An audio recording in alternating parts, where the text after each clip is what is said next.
Welcome back, everybody. This is going to be a little bit different version of an episode, more in line with the Armory Chat series that we do once in a while, live videos, but this is really going to be me trying to figure something out and you coming along for the ride. So if you have paid attention to our social media, say over the past week, you will have noticed that we have taken possession of a ZB-28, there's ZB-26 parts kit.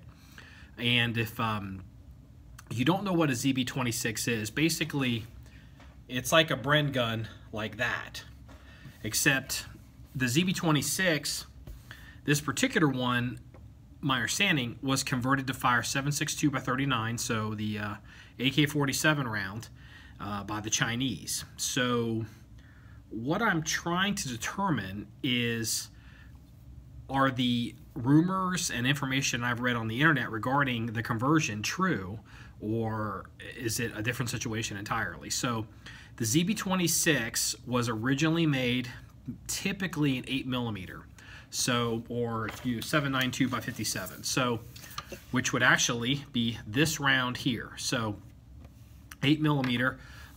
Communist China found themselves in possession of a bunch of these guns after they kicked the, I guess it'd be the Chiang Kai-shek and his crew out. I don't know if they call them the Royalists or the Federalists. I don't know what they would call them. So, but they, you know, the Communists won, the Chiang Kai-shek, or Mr. Cash My Check, lost. They retreated to what is now known as Taiwan and left all these 8mm caliber machine guns behind. China, my understanding, converted these from 8mm Mauser to 7.62 by 39, the AK round. And what I had heard or read on the internet at some point was that they took the 8mm barrels and sleeved SKS 7.62 barrels through them. Now, I think sleeved might be a little bit of me assuming that. Maybe that's me projecting on there because I'm familiar with sleeving barrels for caliber changes on old Blaser guns.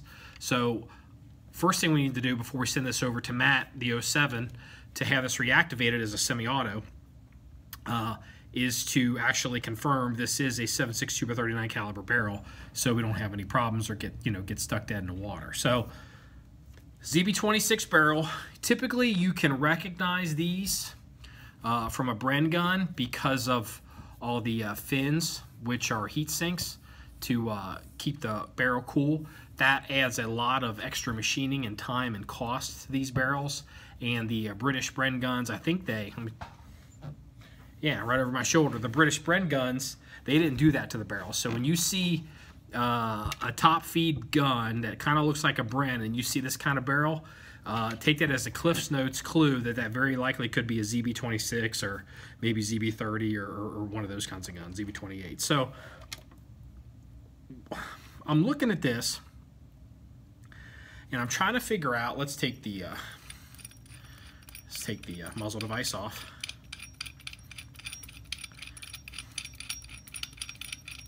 Oh, edit that out. Sure, that rattled the camera. So here's the back of the barrel. Obviously handle, it's a light machine gun for barrel changes. There's the front of the barrel, and let me do a little bit of a light here if that works. Is that probably too much light? I don't really see any evidence of sleeving, at least on that, unless that is, unless they really hogged it out and then, put that through. So let's go to the back of the barrel. So I guess the best way I could describe these, these lines would be they look like they're interrupted threads, very similar to what you'll see on our Wild West Copilot gun. Squared threads that won't mar or cross thread, and they're interrupted, so you can just turn it, lift it off the gun, put another one in, turn it. So a clue that I am noticing is this light colored band right there around the base of this I guess barrel extension. That seems newer to me, and I don't know if that was done maybe here in the United States or if that was done by the Chinese, but when I look at the back of the barrel, I don't see what I typically think of as a sleeve on this end. I don't see any lines, or so maybe instead of sleeving, maybe they, well again, we're figuring this out together, 792, 762, they would have to, it would be too large of a diameter unless the bullets are bouncing down the barrel, which would suck rocks for me if that turns out to be the case. So I think that's a clue that they did some work here. And let me show you something else. This will be interesting. Old Russian 7.62 x 39 ammo. Let's get this so it shows up. This is the bottom. You're seeing the exact bottom of the barrel. This is the exact, this is the 12 o'clock position of the barrel. Okay? That looks like perfect headspace to me. Now that obviously isn't, let's see if I can get that. That obviously is not, you know, something that you would want to rely on, but that's a clue. That seems the headspace, you know, casually pretty well. Again, don't kick me too hard on it. I'm just here at my desk. Here's an 8mm, you know, 7.92 by 57. Obviously doesn't go in. This isn't a real piece of ammo, but you know what? We've got ammo in the other room, but I'm not going to go get that. But check this out. If you happen to look at the dimensions, let's see if I can get this just right so you can see it. If you happen to look at the dimensions, let's turn it this way so you can see it. 8mm round tends to fit right to where this shoulder is. And if the Chinese had done something here, maybe even added this shoulder, so what they obviously did is they had to compensate for the overall length shortage of the shorter round. And so they did work here in the extension, maybe replace this whole section. But I don't think that measurement lining up is a coincidence. So I'll show this again just to prove the point. That looks headspace to me. 7.62 by 39.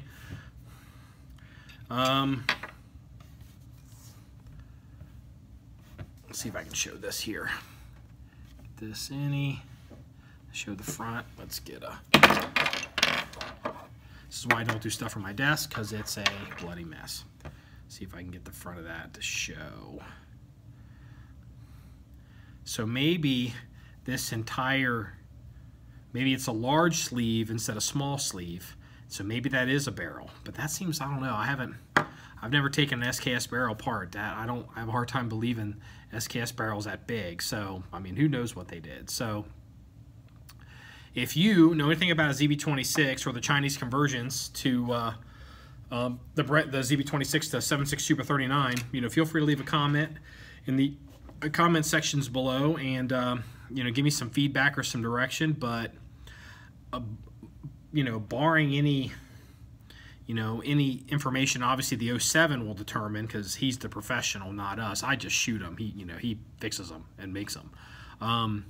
This looks like it's a 7.62 by 39 barrel, which is part of the reason why we bought this gun, or this kit, is because these barrels are very, very hard to come by. For those curious, this particular kit is actually complete, and it's when I say complete, down to every spring and every screw and every bolt, because what happened was this was assembled as a post-dealer sample, so a fully functional machine gun. That particular dealer decided to give up his license, and for some reason either this did not sell to another dealer as a post-sample, or he chose to chop it up and sell it as a parts kit. Maybe it was worth more as a parts kit, because I know we paid a fair amount of money for it. So Anyway, we'll have more follow-ups on this when we get it back from the 07 and bring it back live as a semi-automatic. If you want to see pictures or videos or follow that progress, go to our website, john1911.com. That's JOHN1911.com. And remember, it's all about shooting guns and having fun. Everybody, have a good day.